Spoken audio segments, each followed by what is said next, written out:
எல்லாருக்கும்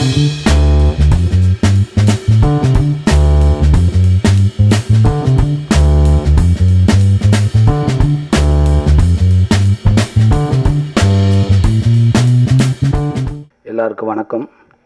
மேடை இருக்கிறவங்க எல்லாருக்கும் வணக்கம்.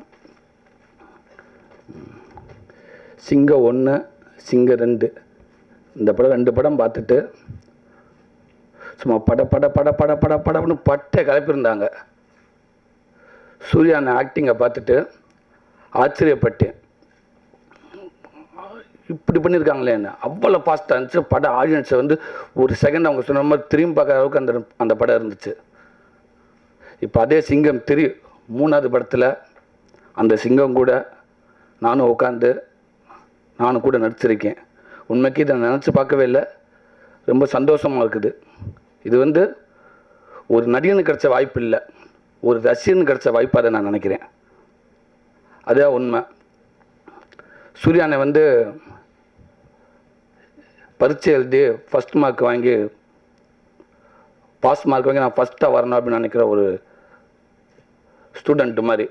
எப்படின்னா தான் நடிக்கிற படம் நல்லா வரணுன்றதுக்காக ஒரு டைரக்டர் எது சொன்னாலும் அதுக்கேற்ற உடம்பை தன்னை வருத்திக்கிட்டு உடம்பை எப்படி வேணாலும் அதுக்கு மாற்றிக்கிட்டு படத்துக்கு கஷ்டப்படுற ஒர்க் பண்ணுற ஒரு நல்ல உழைப்பாளி. டைரக்டர் ஹரி சார் வந்து ஓடிக்கிட்டே இருக்காருன்னா சூர்யானை பறந்துக்கிட்டே இருப்பார். இந்த கூட்டணியில் நானும் ஒரு ஆள் அதுக்கு நினைக்கிறப்ப ரொம்ப சந்தோஷமாக இருக்குது. என்ன ஒன்று, கொஞ்சம் காப்பியை குடித்தா கூட கடன்னு குடிக்கணும். படக்குன்னு குடிக்கணும். அதுதான் ஒன்று. அப்போ டைரக்டர் ஹரி சார் எல்லாத்துக்குமே தெரியும், ஃபாஸ்ட்டு. அதெல்லாம் விட உண்மைக்கு நம்ம எந்த அளவுக்கு உழைக்கணும். நம்ம கிடைக்க 1 மணி நேரம், இன்னைக்கு கிடைக்க 1 மணி நேரம் எனக்கு அந்த பெரிய பொக்கிஸ். அந்த 1 ஹவர் இன்னைக்கு கிடைக்க இந்த நாள், அது என்னோட நாள் யாரும் வேஸ்ட் பண்ணக்கூடாது. அந்த நாளை நான் முழுமையாக அணிவிக்கணும் அப்படின்னு ஒவ்வொரு டைம் சொல்வார். அவருடைய உழைப்பு தான் இந்த அளவுக்கு. ஒரு 300 பேராக இருந்தாலும் சுண்டு வரலை வச்சுருப்பார், ஓடிக்கிட்டே இருப்பார். அந்த 300 பேரையும் கூட்டிகிட்டு ஓடிக்கிட்டே இருப்பார். காலையில் வந்தாருங்கன்னா ஈவினிங் வரைக்கும் பேக்கப் சொல்கிற வரைக்கும் கண்டினியூ அவர் எனர்ஜியை பார்க்கவே முடியாதுங்க.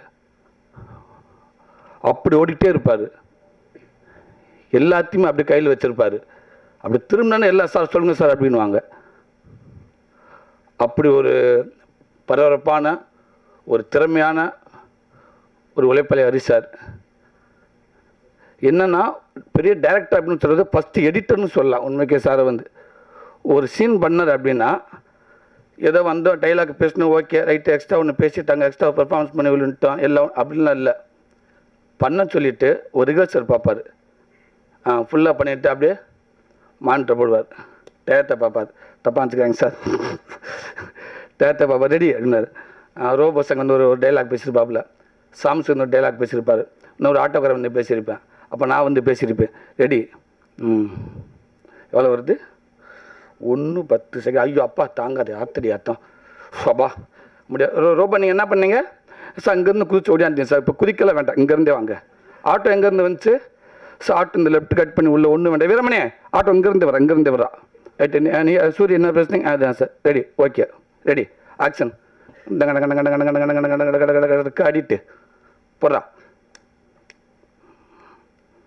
1:05. இந்த 5 செகண்டை தூக்குடா 5 செகண்டை.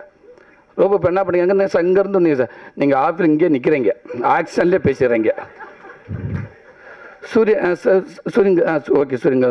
ஆட்டோ சார், ஆட்டோ அங்கே இருக்கு. ஆட்டோ அங்கேயே நில்லு, வேண்டாம் போ. Ready, okay, action. கட கடிட்டு போகிறா. 1 ஹவர் வந்துச்சா? எப்படி வந்துச்சு இப்போ? சாரி 1 செகண்ட், 1 நிமிஷம் போதும். அது இவ்வளவுதான் இருக்குன்னு சும்மா எக்ஸ்ட்ரா அதுக்குன்னு பார்க்க மாட்டாங்க, ஓடி போயிடுவாங்க. இதுக்குள்ளே தான் இருக்குன்னு. ஓகேவா? ரெடி என்ன சரி, ஓகே. இப்படி கரெக்டாக வச்சு சீன் பண்ணக்கூடிய இயக்குனர். நம்மளால் அண்ணன் இடையில ஒருத்தர் வந்தார். நம்ம அண்ணன் மண்ட மனோகரானே, அவர் லொல்லு சபா மனோகரானே. யோசிச்சு பாருங்கள் எப்படி இருக்கும்னு. சீன் அவர் இறங்கி ஓடி ஒரு கம்மி பண்ண வரணும். என்னண்டா சார், ஐயா போலீஸ் ஸ்டேஷன் ஆட்டோ வந்து ஓடியாருவார். ஐயா ஐயான்னு வருவார். வந்து என்னான்னு கேட்டால் இடத்துல ஒரு இன்னொரு கான்ஸ்டபிள் வந்து என்ன பெண்ணையா பிரச்சனை இல்லையா, என் பொண்ணு கருப்பத்தை எழுத்து விட்டு ஏகாம்பரம் கூட்டிகிட்டு ஓட்டிட்டான் இதாச்சு அப்படின்னு இந்த விஷயத்த சொல்லணும். அவர் ஆட்டோவில் இறங்கி ஓடி வந்து ஒரு கான்செப்டை சொல்லுவார். அவருக்கு எப்போ கான்செப்ட் உள்ளே சார் உள்ளே இருக்காருன்னு சொல்லுவாங்க. உள்ளே வந்து நான் ஆப்போசிட் நான் வந்துடுவேன். நான் வந்து என்னன்னு கேட்கணும், இந்த மாதிரி விஷயத்தை சொன்னேன். Ready okay பார்த்தாச்சா? அசிஸ்டண்ட் கேட்பேன் இல்லை பார்த்தா ஓகே அண்ணே நம்ம பார்க்கலாமாண்ணே? சார் பார்க்கலாம் சார். ரெடி ஓகே பார்த்தேன் ரெடி அங்கே பண்ணுங்க ஆக்ஷன். ஆட்டோ ஆட்டோ அங்கேருந்து வா வா அங்கேருந்து வா ரெடி வா. ஐயா ஐயா ஐயா அரை மணி நேரம் போயிடும். ஐயான்ற அரை மணி நேரம் போயிடும். ஐயா ஐயா ஐய் ஐயா ஐயா ஐயா அவங்க ஐயா போடுறா கையை சுத்த விடாத. என்ன பண்ண ready okay ready ready action. ஐயா சார் சடனை வா டக்குன்னு வா உள்ள வா. சரி சார். ஐயா இந்த மாதிரியா? ஏய் அவர் சார் வரையில மனோகர் சார் வரையில ரெண்டு ஓடுங்க. என்ன பிரச்சனை அப்படி இந்த கையை சுத்த விடாத. இறங்கி அவர் ஆட்டோ ஐயா உங்களுக்கு ஒரு விஷயம் தெரியுமா ஐயா அப்படின்னு நான் சொல்லிடுவேன். அண்ணே உங்களுக்கு ஒரு விஷயம் தெரியுமா? இந்த சீனை டேரக்டர் தூக்கிடுவார். ஆமாம் நான் தான் 2 தடவை பாப்பா டேரக்டர் சொல்லி நம்மளா கொஞ்சம் உள்ளே வந்துக்கிறோம். நம்மளா இல்லட்டா அப்புறம் கொஞ்சம் யோசிச்சு எல்லாம் மெனக்கட்டு இருக்கோம்னே டக்குன்னு சொல்லிட்டு போயிட்டே இருப்பார் சார் பார்த்துங்கன்ட்டு. ஓகே ஓகே ஓகே தம்பி அதே மாதிரி வந்தார். ஐயா அப்படின்னு 2 தடவை போச்சு. 3வது ஐயா அப்படின்னு நான் சொல்ல ஆரம்பிச்சேன். உங்களுக்கு விஷயம் தெரியுமா? என்னது உன் பொண்ணு கருப்பு எடுத்து விட்டு ஏகாம தூக்கிட்டு போயிட்டு அதான தலைவாதி ஏன் டீலாக்கு பரவாயில்ல யாரும் சொல்லுவோம் புட்டேஜ் இது இந்த புட்டேஜுக்கு யாராவது சொல்லி முடிச்சிருவோம் சீன் போயிடும். இல்லை இப்போ நான் கரெக்டாக சொல்லிடுறேன். இப்படி வந்து அந்த சீன் எடுப்பேன். என்னன்னா எது ஒரு லிமிட் அதுக்குள்ளே யாராவது என்ன ரியாக்ஷன் இவ்வளவுதான் இருக்குன்னு. அதே மாதிரி காலைல வந்த உடனே அந்த என்னென்னா அந்த கோர்ட்லலாம் பார்த்தீங்கன்னா கோர்ட்டில் பார்த்துருப்பீங்க அங்கங்கே ஒரு லாயரு ஒரு 2 பேர் நிற்பாங்க. அவங்க பிரச்சனை சொல்லிகிட்டே இருப்பாங்க. அட்மாஸ்ட் ஒரு 2 பேராக நிற்பாங்க. அங்கே பார்த்தீங்கன்னா ஒரு 100 பேர் ஜோடியாக நிற்பாங்க ஏதாவது. அதே மாதிரி தான் காலைல உள்ள நுழைய வரையிலேயே உள்ளே வந்து பார்த்தோம்னா அப்படி அங்கங்கே 2 பேர் வீரமணி ஒருத்தருக்கு அசிஸ்டன்ட் சொல்லி கொடுத்துருப்பாரு. அண்ணன் அவர் ஒரு டைலாக் சொல்லி கொடுத்துருப்பாரு. அண்ணன் ஒருத்தங்க சொல்லி கொடுத்துருப்பாங்க. அவங்க என்னென்னு தெரியும் இந்த சீனில் 5 பேருக்குன்னா 5 பேருக்குன்னு கரெக்டாக டைலாக் சொல்லணும். புரியுதா? ரொம்ப போட்டு திட்டே கூடாது அப்படின்னு டேரக்டர் வரக்கு முன்னாடி உங்க செக் பண்ணுவாங்க. கரெக்டாக அண்ணன் சொல்லியிருப்பாங்க டேரக்டர் அண்ணே டே பக்காவை பார்த்துங்க பசங்க கரெக்டாக சொல்கிறாங்களான்ட்டு. அதனால் எல்லோரும் அப்படியே ரிஹர்சல் கொடுத்துட்டு இருப்பாங்க. இப்போ அதே சீனில் சேர்த்து நாய் இருக்கும். நாய் போலீஸ் தேவைப்பட்டு நாய் இருக்கும், பக்கத்தில் குதிரை இருக்கும், எல்லாமே இருக்கும். ஆனால் ஒரு ஆளாக ரிஹர்சல் பண்ணிட்டே இருப்பாங்க. அப்படியே பார்த்துக்கிட்டு நான் ரெடி ஓகே ரெடி கரெக்டாக பண்ணுறாங்களா ஓகே அந்த டாக்குமெண்ட் எங்கே சார் அங்கே இருக்கா கூட்டி அவரை கூட்டி வா. என்னையா நாய் நல்லா கவுமாயா? அதெல்லாம் நல்லா கவும்பியா இங்கே வருது. அப்போ சும்மா வண்டி எல்லாம் கிளம்பி ஆட்டோ ஓட்டிட்டப்போ நீ மட்டும் எங்களை பழகிட்டு இருக்கக்கூடாது. உனக்காக தனியாக எடுக்க முடியாது. நான் என் பக்காவை ட்ரெயின் பண்ணி வச்சிருக்கியா? கிளியர்ஸ் எங்கே பண்ணு ஹேய் வாயா பண்ண சொல்லியா அப்படின்ட்டு ரைட்டு ஓகே. இப்போ மறுநாள் பார்த்தீங்கன்னா வந்தோம்னா எல்லா பக்கமும் அப்படியே எல்லாரும் பேசிட்டே இருப்பாங்க. ஒரு பக்கம் பார்த்து நாய் சவத்தை பார்க்க வச்சுக்கிட்டு இருக்கும். ஏன்னா அந்த நாய்க்கு ட்ரைனிங் கொடுத்துட்டு இருப்பாங்க. கொன்னே விடுவார் சார் கரெக்டாக இருக்கணும்னு சொல்லியிருப்பாங்க உதவி இயக்குனர் சார் பார்த்துங்க அவருக்கு சொல்லி கொடுத்துருப்பேன். 3வது நாள் சார் இப்போ எல்லோரும் வரணும். இந்த 2 நாள் குதிரையை குட்டி வருவாங்க, நாய் வச்சுக்க நாயை குட்டி வருவாங்க. 3வது நாள் இது எல்லாம் அவங்கள கூட்டிகிட்டு வரும். நாய் அவனை குட்டி வச்சிக்கிற வாயா மணி 6 மணி ஆயிடுச்சு காலை கொல்ல போகிறாரு மனுஷன். குதிரை அப்படி கையை பிடிச்சி அவங்கள குட்டி வரும். சீக்கிரம் 6 மணி ஆச்சு அஸ்டே நெட்டு பிடிச்சிருவாங்க. இப்படி ஒரு பரபரன்னு இருக்கும். அடுத்த கேமரா பெரிய நன்னேன் காலையில் வரல என்ன ஷூட்டிங் எதுவும் பிரச்சனை என்ன கேமாற்றிட்டு ஓடுறாங்க ஓடலைங்க சாப்பிட்டு ஓடிக்கிட்டு இருக்காருன்னுவாங்க.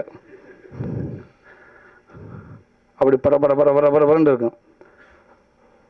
ஒரு ஷாட்லாம் வந்து கடல் பீச்சிலேருந்து அப்படியே தண்ணிக்குள்ளேருந்து அப்படி வந்து பீச்சிலேருந்து ஒரு கடல்லேருந்து வரும் கெலிகாம் தானே ஸ்பெல்லிங் கரெக்டாக நான் தெரியலை. ஒரு கேம் அது வந்துச்சு தண்ணிக்குள்ளேருந்து வரும் பீச்சை தாண்டி வரும் ரோட்டில் ஒரு 50 கார் போகும், ஜீப் போகும், போலீஸ் அதுக்கு பின்னாடி போவாங்க. அப்படியே அந்த ரோட்டை கிராஸ் பண்ணி உள்ளே போகணும். அந்த போலீஸ் ஸ்டேஷனுக்கு வெளியில் ஒரு 100-200 பேர் போலீஸ்காரங்க எல்லோரும் கரெக்டாக அப்படி ஸ்டெடியாக நிற்பாங்க. உள்ளே ஒரு விஷயமா மீட்டிங் போயிட்டுருக்கோம் எல்லாம் ஸ்டெடியாக இருப்பாங்க. அதுக்குள்ளே கேமரா உள்ளே போச்சுன்னா அங்கே அண்ணன் இருப்பார், ஹீரோ இருப்பார். இப்படி இந்த ஷாட்டு அப்படி பிளான் பண்ணாங்க பாருங்கள். உண்மைக்கே அதில் நாங்கள் ஒரு காரில் போயிட்டு வந்தோம். அவ்வளோ ஒரு கஷ்டம், பல பக்கம் கேமரா வச்சு எடுத்துகிட்டு இருக்காங்க, ரொம்ப கஷ்டமான செட்டு. ஆனால் அவ்வளோ விஷயத்தையும் உண்மைக்கு டைரக்டர்னே நாங்கள் வண்டிக்குள்ளே உட்காந்துருப்போம், சூர்யா நாங்கள் கூட போய் அண்ணன் கூட தான் அந்த வண்டியில் இருந்தேன். அப்படி ஆக்ஷன் சொல்லிட்டா அத்தனை பேர்த்துக்கு ஒரே வாக்கி டாக்கியில் சத்தியமாக சொல்லி 50 பேர் உதவி இயக்குனர் இருந்தால் சில நேரத்தில் மிஸ் ஆயிரும். அவ்வளோ பேர் சாருக்கு கிடச்ச உதவி இயக்குனர் உண்மைக்கு பெரிய விஷயம். அத்தனை பேர் அப்படி இருந்தாங்க. ஒரு வாக்கி டாக்கில் ரெடி கிளம்பி ரெடி ஆக்ஷன் அப்படின்னு அந்த காரு போகும், அந்த கேமராவுக்கு ஆக்ஷன் கரெக்டாக, அந்த கார் ஆக்ஷன் எல்லாம் கரெக்டாக ஒன்று மிஸ் ஆனால் இதாகிடும். திருப்பி பெரிய ஷாட் அது போயிட்டு கரெக்டாக சார் அதில் சொல்வார், டாய் ஒயிட் கார் 57 32 சார் அப்படி ஒரு லைட்டாக ஸ்லோ படி ஸ்லோப்பா அவையாரா 70 65 முன்னாடி போ சார், ஹீரோ வர காரை லைட் அப்படி ஃபாலோ பண்ணுங்க. போயிட்டியா? ஓகே போலீஸ் கார் ஸ்லோவா, சும்மா கொஞ்சம் வேகமாக போ. இப்படி இவ்வளோ விஷயம் இங்கே ஒருத்தர் மட்டும்தான் இவ்வளோ கரெக்டாக ஆப்ரேட் பண்ண வாய்ப்பே இல்லைங்க. அதில் அவ்வளோ பற்றி கரெக்டாக நம்ம ஏதோ ஒரு 20 கார் கிராஸ் பண்ணி போகணும்னு நினச்சிருப்பான். அந்த 20 கார் போல ஒரு காரை கரெக்டாக டேரக்டர் சார் நம்பர் சொல்லுவாங்க. அவனை மெதுவாக போக சொல்லி ஏன் ஃபாஸ்ட்டாக போகிறேன், அதுக்கு ஏற்ற கேமராமேன் பிரியன். இவங்க 2 பேர் உண்மையாக சார், இன்னும் நீங்கள் நிறையா படம் சார் நீங்கள் 2 பேரே பண்ணணும்னு ஆசைப்படுறீங்க சார். அடுத்து music director sir Hari ஜெயரா sir. Sir படத்துல தான் நான் ஃபஸ்ட்டு படம் நினைக்கிறேன் சார் நடிக்கிறது. உண்மைக்கு சார் உங்கள் இப்போ ஹரி சாருக்கு மட்டும் நீங்கள் மியூசிக் பண்ணுறப்ப எனக்கு தோணுது, எனக்கு தெரிஞ்சு உங்கள்கிட்ட ஒர்க் பண்ணுற அத்தனை பேத்துக்கும் வேலை இருக்குன்னு நினைக்கிறேன் சார்.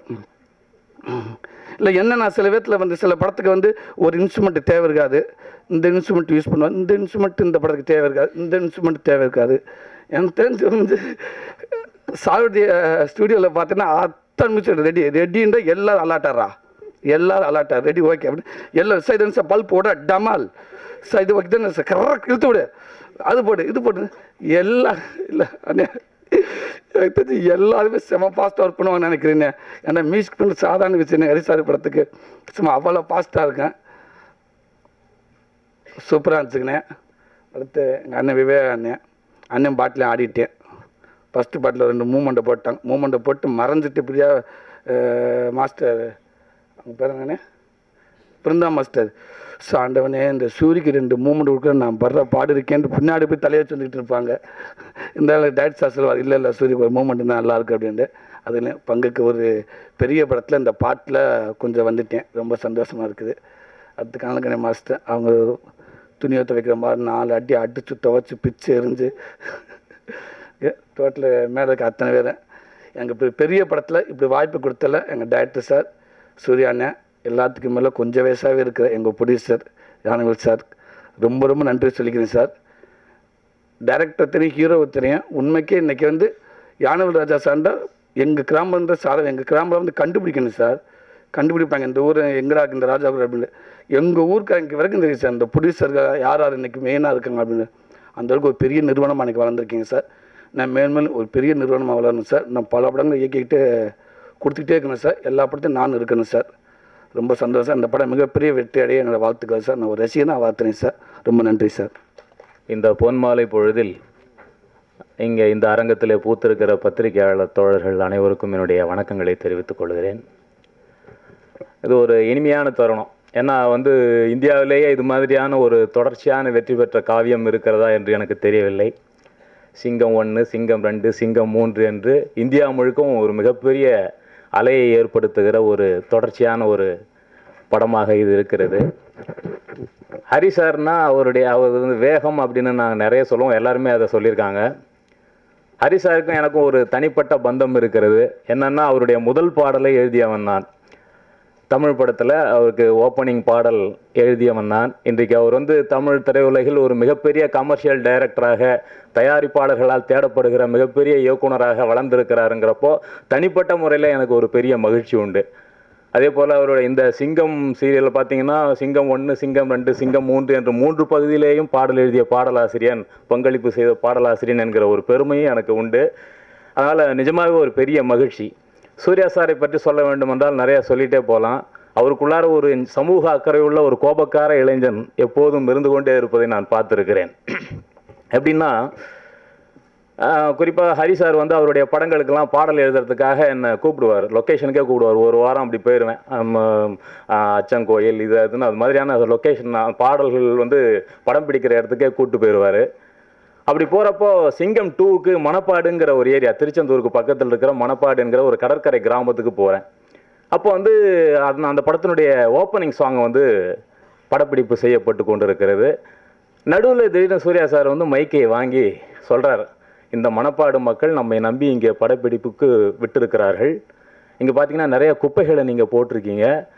இங்கே இருந்து வெளியே செல்லும்போது இங்கே இருக்கிற அத்தனை குப்பைகளையும் நீங்கள் அப்புறப்படுத்தி விட்டு செல்ல வேண்டும், இல்லையென்றால் அடுத்த காட்சிக்கு நான் வருவதற்கு முன்பு நானே எல்லாத்தையும் பொறுக்கி போட்டுட்டு தான் வருவேன் அப்படின்னார்.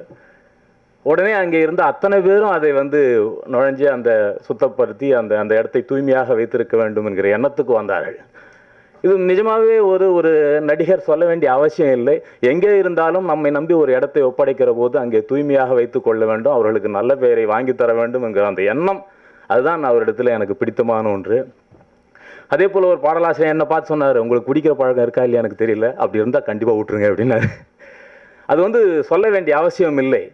ஆனால் ஒரு கலைஞர்கள் நன்றாக இருக்க வேண்டும் என்று அவர் உள்ளார்ந்த மனத்துக்குள்ளே இருப்பதை தான் சொல்கிறாரு. இன்றைக்கி வந்து சிங்கம் என்கிற அந்த கதாபாத்திரத்தில் அவர் வந்து வீரபாண்டிய கட்டபொம்மன்னா நம்ம யாருமே நேராக பார்த்து கிடையாது, சிவாஜி கணேசனை தான் நாம் பார்ப்போம். அது மாதிரி சிங்கம் என்றால் நம்ம எங்கேயோ ஒரு முறை தான் நம்ம வாழ்க்கையிலே பார்த்துருப்போம். சூர்யா சாரை தான் சிங்கம்ங்கிற அளவுக்கு ஏறக்குறைய அப்படியே பார்க்கணும்.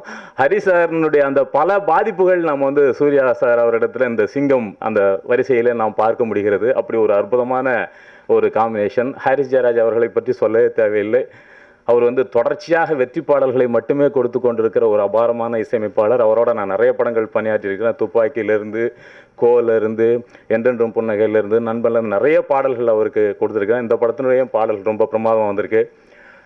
இந்த படத்தினுடைய பாடலை பற்றி சொல்ல வேண்டுமென்றால், காக்கி சட்டை போட்டாம்பாரு, தேக்கி வச்ச கோபம் 100, தாக்க போகிறான் தாறுமாறு, தாங்க போகிற ஆளு யாரு என்று பல்லவி ஆரம்பிக்கும். உடை போட்டவுடன் புதிதான ஒரு நடை போட்டு வருவான், ஒரே பார்வையிலே முழு ஆளையுமே எடை போட்டு விடுவான், அற ஒன்று விட்டா கண் பட்டா குற்றவாளி கூட்டம் ஓடும் நாடு நாடா என்றும், துளைக்கின்ற ஒரு துடிப்போடு இவன் தோட்டாக்கள் இருப்பும், தப்பானவனை பார்த்தாலே அது தகிப்போடு குதிக்கும் என்றும் பாடலில் வரும். ஹரிசார் வந்து ஒவ்வொரு வரியும் என்ன கதைக்கு தவிர்த்து வெளியே எங்கும் போய்விடக்கூடாது என்பதற்காக அப்படியே வாங்குவார். அவரோட பணியாற்றுவதே ஒரு மிகப்பெரிய பயிற்சி.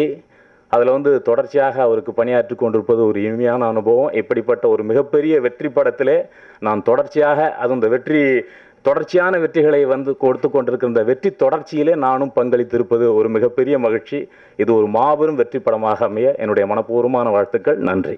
அனைவருக்கும் வணக்கம். எஸ்திரி திரைப்படம் வெளியாகிறதுக்கு முன்னாடியே இதில் சம்மந்தப்பட்ட அத்தனை டிஸ்ட்ரிபியூட்டருக்கும் ஒரு மிகப்பெரிய லாபத்தை கொடுத்துட்டு இருக்குது அப்படின்னு சொல்லலாம். இதோட தமிழ்நாட்டு உரிமையை வந்து மொத்தமாக ஒருத்தவங்க வாங்கியிருந்தாங்க. அது வந்து ஆல் ஓவர் தமிழ்நாடு அவங்க வாங்கி கிட்டத்தட்ட வந்து ஒரு 2 வீக்ஸ்லேயே all over Tamil Nadu all area sold. அதில் இன்னொரு சந்தோஷமான விஷயம், ரீசன்ட் டைமில் நடக்காத ஒரு விஷயம், எங்கள்கிட்டேருந்து வாங்கின சப் டிஸ்ட்ரிபியூட்டர்கிட்டேருந்து லாபம் கொடுத்து ஃபர்தராக இன்னொரு லாபம் கொடுத்து அடுத்த டிஸ்ட்ரிபியூட்டர் வாங்குகிற அளவுக்கு இந்த படத்தோட டாக்ஸு டிஸ்ட்ரிபியூட்டர் மத்தியிலையும் இந்த படத்தை பற்றின எதிர்பார்ப்பு திரையரங்கு மத்தியிலையும் கிடைச்சிருக்கிறது வந்து எங்களுக்கு கடவுள் கொடுத்த வரப்பிரசாதம்னு நம்புகிறேன். பொதுவாக ஸ்டுடியோ கிரீன் சார்பிலேருந்து ஜென்ரலாக வந்து இந்த கலெக்ஷன் அப்படிங்கிற ஒரு விஷயத்தை வந்து எப்போதுமே நாங்கள் அஃபீஷியலாகவோ இல்லை பெரிய லெவல்லையோ வெளியில் சொல்கிறதில்ல. அதுக்கு காரணம் வந்து நிறைய விஷயங்கள் இருக்குது. அதை தாண்டி ஒரு நார்மல் ஒரிஜினல் கலெக்ஷன் அப்படிங்கிற ஒரு விஷயத்தை வந்து ஜென்ரலாக வந்து இன்றைக்கி ரிலீஸ் பண்ணோம்னா ஏன்னா இவ்வளோ கம்மியாக இருக்கோ அப்படிங்கிற மாதிரியான ஒரு விஷயத்துக்குள்ளே ஜென்ரலாக வர ஆரம்பிச்சிட்டாங்க. ஏன்னா ஒரு கலெக்ஷனுங்கிறதே வந்து ரெகுலர் கலெக்ஷன் சொல்ல முடியாத ஒரு சுச்சுவேஷன் இருக்குது. இதில் ஒரு அடிஷ்னலாக ஒரு தகவல் சொல்லணும் அப்படின்னு சொன்னால், ரஜினி சாருக்கு அடுத்தபடியாக தமிழ்நாடு, ஆந்திரா, கேரளா, கர்நாடகா, ஹிந்தி அப்படின்னு சொல்லிட்டு ஒரு மிகப்பெரிய வேல்யூமை பிஸ்னஸாக கொண்ட சூர்யா அண்ணாவோட ரெவன்யூவை நான் வந்து அது சொன்னோம்னா ஹை பண்ணி சொல்லப்பட்டதாக இருக்குங்கிறதுக்காகவே நிறையா தரத்தில் வந்து சொல்கிறது கிடையாது. இந்த படம் S3 படத்தை வந்து நான் பார்க்குறதுக்கு எனக்கு வாய்ப்பு கிடச்சிச்சு. இந்த படம் வந்து நான் எமோஷனலாவோ ஹைப் பண்ணியோ சொல்லலைங்க. இன்னும் ஆன்லைன் இதோட விஷயங்களை எல்லாம் நல்லா 1க்கு 4 தடவை யோசிச்சுட்டு சொல்கிறேன். இந்த படம் 200 crore கிளப்புங்கிறது ரொம்ப ரொம்ப சாதாரணமான ஒரு விஷயம். இது வந்து இதை வந்து நான் வந்து அதிகப்படுத்தி உயர்த்தி சொல்கிறதா நினைக்க வேண்டாம். இந்த படம் கடவுள் அருள் இருந்தால் கண்டிப்பாக 300 crore கிளப்பில் ஜாயின் பண்ணோம். அதை ஆண்டவனை வேண்டிக்கிறேன். நன்றி. Thank you so much sir. உங்கள் வாழ்த்துக்களுக்கு மிக்க நன்றி. அடுத்ததான் 2D CEO திரு ராஜசேகர பாண்டியன் அவர்களை சில வார்த்தைகள் பேச அன்போடு அழைக்கிறேன். மேடையில் வீட்டிற்கும் அனைவருக்கும் வணக்கம். பத்திரிகை, தொலைக்காட்சி, ஆன்லைன் நண்பர்களுக்கும் வணக்கம். நானும் படம் பார்த்துட்டேன். சூர்யாவோட, ஹரி சாரோட, ஹாரிஸ் சாரோட ரசிகனாக பார்த்தேன். ரொம்ப பிரமாதமாக வந்திருக்கு. இன்டர்வல் விட்டதுக்கப்புறம் தான் மூச்சே விட முடிஞ்சது. அவ்வளோ ஃபாஸ்ட்டாக இருக்குது படம். ஸோ படம் முடிகிற வரைக்குமே வந்து நம்ம லெஃப்ட் ரைட்டில் திரும்பவே முடியாது. அவ்வளோ ஹோல்ட் பண்ணி நம்மளை கொண்டு போகிறாங்க. அது வந்து உண்மையிலே பிரமிப்பு தான். Hari sir hats off. Harris sir songs வந்து எனக்கு வைஃபை என்னோடய ஃபேவரெட். சின்ன பொண்ணு வரைக்கும் எல்லோரும் அதை இப்போ ஊருக்கு காரில் போனால் கூட போயிட்டு திரும்ப வர வரைக்கும் சிங்கம் சீடியை தவிர வேறு எந்த சீடியும் போட மாட்டாங்க. அதில் முக்கியமாக அந்த வைஃபை சாங் தான் திரும்ப கேட்டுட்ருக்காங்க. ஆன்லைனில் பார்த்தா கூட நிறையா கவர்ஸ் பண்ணியிருக்காங்க. நிறையா சாங்ஸ் இப்போது ஹிட் சாங்ஸ்க்கு எல்லாமே கவர் பண்ணுறாங்க, டான்ஸ் வீடியோஸ் பண்ணுறாங்க. வைஃபைக்கு நல்ல ஒரு வரவேற்பு இருக்குது. அது என்னோடய ஃபேவரட் சாங் கூட sir. Thank you sir. Priyan sir, awesome visuals. 18 lakh feet shoot பண்ணதாக சொன்னாங்க. அந்த 18 lakh வந்து எடிட் பண்ணி எடிட்டர் சார் நான் எப்படி வந்து டைரக்டர் சார் கூட உட்காந்து அவங்க வந்து பண்ணாங்கன்னு தெரியல. அந்த 18 lakh ஃபீட்டை வந்து ஒரு ஷாட் எடுத்தாலே அதை வந்து 5 கேமராஸ் ரோல் ஆகிட்டே இருக்கும். எல்லா ஃபுட்டேஜையும் பார்த்து கடைசியில் இதை வந்து எடிட் பண்ணி கொண்டு வந்திருக்காங்க. பெரிய பிரமிப்பு சார். உங்கள் கூட ஒர்க் பண்ணாலே வந்து அது ஒரு லேர்னிங் எக்ஸ்பீரியன்ஸ் அப்படின்னு சொல்லிட்டு ரைட்டர் சார் சொன்னாங்க, விவேகா சார். எங்களுக்கு அந்த எக்ஸ்பீரியன்ஸ் கூடிய விரைவில் கிடைக்கும்னு நம்புகிறோம் 2Dயில். Thank you sir. Best wishes Gnanavel to be a super hit. Thank you. Thank you so much sir. முக்கியமாக நீங்கள் மென்ஷன் பண்ணியிருந்தீங்க, அதாவது இன்டர்வல் அந்த சீக்வன்ஸ் அப்போ வரும்போது தான் வந்து மூச்சை விட முடிஞ்சது அப்படின்னு. ஸோ ஹரி சார் படம் அப்படின்னாலே அது விறுவிறுப்புக்கு கொஞ்சம் கூட பஞ்சம் இல்லாமல் இருக்கும். அந்த விறுவிறுப்புக்கு முக்கியமான காரணம் இந்த படத்தோட எடிட்டர்ஸ்னு சொல்லலாம். So one of the editor திரு TS ஜெய் அவர்களை அன்போடு சில வார்த்தைகள் பேச அழைக்கிறேன். எல்லோருக்கும் வணக்கம். இந்த வாய்ப்பு கொடுத்த Hari sir, producer sir, Gnanavel sir எல்லாருக்கும் என்னோட நன்றி தெரிவிச்சுக்கிறேன். எனக்கு இந்த மேடையில் இப்படி பேசி பழக்கம் இல்லை. அதனால் படம் வெற்றி வர என்னோட நெஞ்சார்ந்த வாழ்த்துக்கள். தேங்க்யூ. மேடையில் அனைவருக்கும் வணக்கம். பத்திரிகை நண்பர்களுக்கு வணக்கம். இந்த ஹரிசார் படம் ஃபஸ்ட்டு பூஜை பண்ணேன். அப்புறம் 2வது படம் இந்த படம். அப்புறம் சூர்யா சார் நிறைய படம் பண்ணியிருக்கேன். பர்டிகுலர் அயன், கஜினி, அப்புறம் 3வது இந்த படத்தில் நான் சேர்ந்துருக்கோம். மிகப்பெரிய ஒரு வெற்றி படம். ஏன்னா நீங்கள் ட்ரெயிலில் பார்த்துருப்பீங்க. பொதுவாக இவ்வளோ பெரிய ஆக்ஷன் சீக்வன்ஸ் வந்து நான் நிறைய டேரக்டர்ஸ் வந்து சீக்கிரம் சொல்லுவாங்க, நான் அதை எக்ஸிக்யூஷன் பண்ணணும். பட் ஹரி சார் வந்து வரும்போதே பேக்கிங்காக கரெக்டாக வந்து ஒரு இப்படி வேணும்னு சொல்லிவிடுவார் பர்ஃபெக்டாக. அதனால தான் இவ்வளோ ஒரு பிரம்மாண்டமான ஒரு பெரிய பிரம்மாண்டமான ஒரு படமாக வந்திருக்கு. அது காரணம் ஞானவேல் சார் தான். நான் பெரிய பட்ஜெட்லாம் கொடுப்பேன், அதெல்லாம் எம்பிட்டாங்க அது ஓகே பண்ணி கொடுப்பேன். ஸோ மிகப்பெரிய ஒரு பிரம்மாண்டமான படம். அப்புறம் சூர்யா சாரை போட்டு பெரிய டார்ச்சர்லாம் பண்ணியிருக்காங்க, கட்டி தூக்கி தொங்கோட்டு. ஸோ மிகப்பெரிய வெற்றி படம் அமையும் ஆண்டரை வேண்டிக்கிறேன். Thank you so much sir. அவங்க அடி தான் இன்னும் அதிகமாக பேசணும்னு நினைக்கிறேன் உங்களை விட. ஸோ அடுத்ததான் இந்த படத்தோட, அதாவது நம்ம சிங்கம் 3 அப்படின்னு நம்ம சொல்கிறோம். இங்கிலீஷில் பொறுத்த வரைக்கும் SI3, தமிழ் C3 அப்படின்னு சொல்கிறோம். ஸோ இந்த படத்தோட சினிமாட்டோகிராஃபர் பிரியன் சார் அவர்களை அன்போடு அழைக்கிறேன். அனைவருக்கும் வணக்கம்.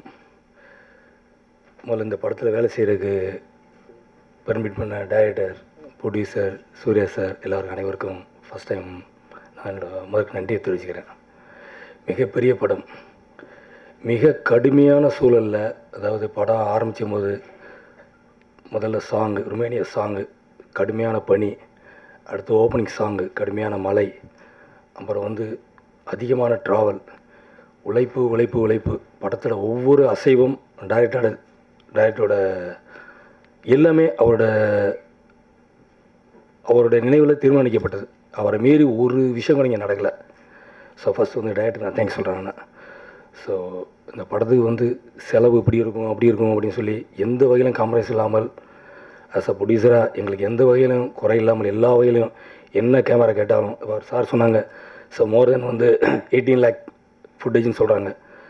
ஸோ அதிகமான கேமராஸ் கிட்டத்தட்ட இருக்கிற என்னென்ன ஃபார்மேட் இருக்கோ கிட்டத்தட்ட லேட்டஸ்ட்டாக வந்த கோப்ரோ வரைக்கும் யூஸ் பண்ண ஒரு ஷாட்லேயுமே சரி 5 கேமரா 6 கேமரா எல்லா வகையிலையும் என்னென்ன லேட்டஸ்ட் எக்யூப்மெண்ட் இருக்கோ எல்லாமே கொடுத்து எங்களுக்கு இந்த படத்தை மிகப்பெரிய படமாக உருவாக்குறதுக்கு உதவி செய்த டைரக்டர் ப்ரொடியூசர் எல்லாருக்கும் நான் ஃபஸ்ட் தேங்க்ஸ் சொல்லணும்.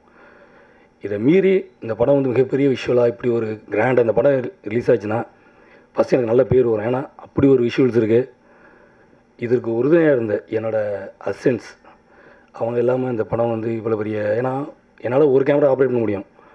ஆளாளுக்கு அவங்க படம் மாதிரி எல்லாருமே அசிஸ்டன்ஸாக இருக்கட்டும், என்னோடய கலரிஸ்டாக இருக்கட்டும். ஸோ இதில் வந்து கிட்டத்தட்ட ஒரு 200 பேர் வேலை பார்த்துருக்காங்க. அவங்க சார்பாகவும் இந்த படத்தில் பணிபுரிஞ்சதுக்கு ரொம்ப தேங்க்ஸ் சொல்லிட்டு இந்த படம் மிகப்பெரிய வெற்றி பெற இறைவனை வேண்டிக்கிறேன். நன்றி. தேங்க்யூ. எல்லாருக்கும் வணக்கம்.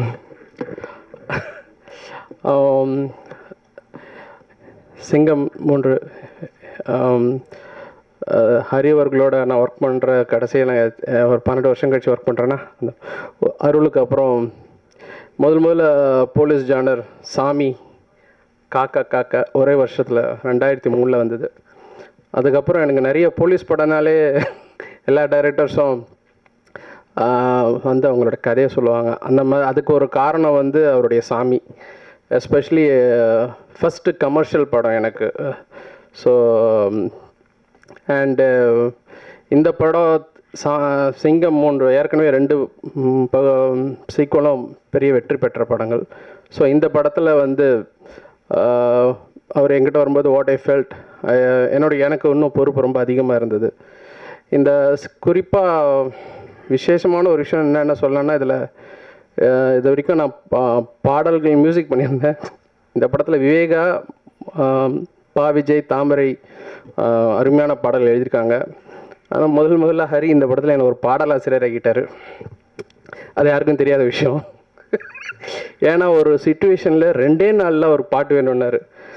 டியூன் கொடுத்தாச்சு, பட் லிரிக்கு எல்லாரும் பாடலாசிரியர்களும் பிஸியாக இருந்தாங்க. வாங்க நம்ம 2 பேரும் உட்காந்து எழுதிடலான்னாரு. ஐயோ அது பெரிய வேலையாச்சே, அது பாட்டு செக் பண்ணுறதுக்கே நான் 1 வாரம் எடுப்பேன், எழுதுறது 2 நாளில். ஆனால் அவர் உட்காந்து ஒரு கான்ஃபிடென்ஸோடு உட்காந்தார். எப்படி போகும்னு சொல்லிட்டு முயற்சி பண்ண பாட்டு தான் அந்த வைஃபை. ராத்திரி 9 மணிக்கு உட்காந்து ஒரு விடிய காத்தில் 2-3 வரைக்கும் அவரும் நானும் உட்காந்து அந்த பாடலை முயற்சி பண்ணி எழுதினோம். அண்டு சாங் ரெக்கார்டிங் ஆன போகும்போது ஒரு நல்ல ஏன்னா வார்த்தைகளாக பெருசாக எனக்கு தெரியாது, பட் மெட்டமைக்கும் போது இப்படி தான் வார்த்தை மியூசிக் கம்போஸ் பண்ணும்போது உள்ளே வரும். அதுதான் நம்ம பாடலாசிரியர்கிட்டையும் எதிர்பார்ப்போம்.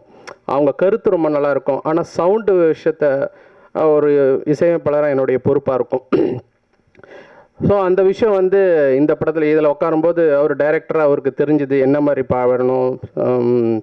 ஸ்ருதிஹாசனுக்கும் சூர்யாவுக்கும் உள்ள பாடல் அண்டு படத்தில் இருக்கிற ஒரு நல்ல பெப்பி சாங் அது. அண்டு 2வது ஒரு விஷயம் என்னென்னா, என்னோடய முதல் புதிய ஸ்டுடியோ ஹெச்சில் முழுக்க ரெக்கார்ட் பண்ண படம் சிங்கம் 3. பாடல்கள் எல்லாமே 5.1 மிக்ஸ் எல்லாமே இந்த ஸ்டுடியோவில் பண்ணப்பட்டது. பிரத்யேகமான புதிய கருவிகள் வச்சு அந்த பாடல்கள் நாங்கள் மிக்ஸ் பண்ணியிருக்கோம். அண்டு தியேட்டரில் பார்க்கும்போது it's a pleasure to watch the song, அந்த பேக்ரவுண்ட் ஸ்கோர். 3வது இந்த எனக்கு தெரிஞ்சு பின்னணி இசைக்கு ரொம்ப அதிக நாள் பண்ணப்பட்ட படம் இது. ஏன்னா 35 நாள் ஆச்சு நினைக்கிறேன்.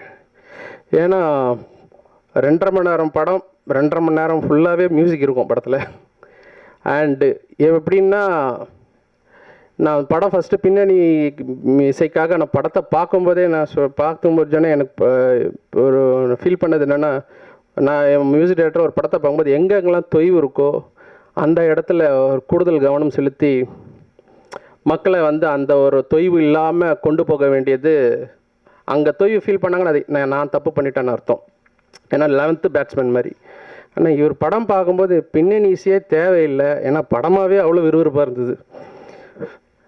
இல்லை சார், நீங்கள் அப்படிலாம் எடுத்துடாதீங்க, பேக்ரவுண்ட் ஸ்கோர் நீங்கள் அது விட்றாதீங்க, அது டெஃபினட்டாக வேணும்.